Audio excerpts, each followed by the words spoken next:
السلام عليكم ورحمة الله تعالى وبركاته مشاهدينا الكرام.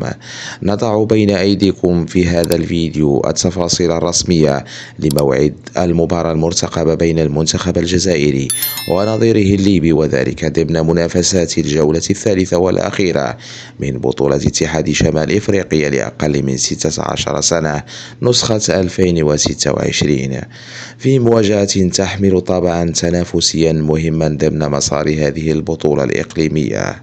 تتجه الأنظار إلى تونس الخضراء، حيث يلتقي منتخب الجزائر لأقل من 16 سنة مع المنتخب الليبي في إطار الجولة الثالثة والأخيرة من بطولة اتحاد شمال إفريقيا.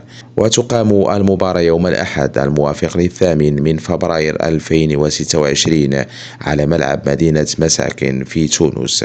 تنطلق صافرة المباراة في تمام الساعة 12 ظهرا بتوقيت المغرب تونس والجزائر، والواحدة ظهرا بتوقيت ليبيا ومصر.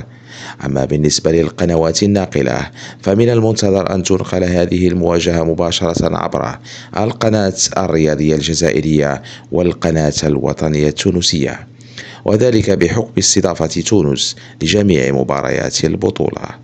تعد هذه المباراة فرصة مهمة لكلا المنتخبين من أجل إنهاء البطولة بصورة إيجابية، خاصة أن فئة أقل من 16 سنة تمثل القاعدة الأساسية لبناء منتخبات المستقبل، وسط متابعة فنية دقيقة من الأجهزة التقنية والمهتمين بتطوير كرة القدم في المنطقة.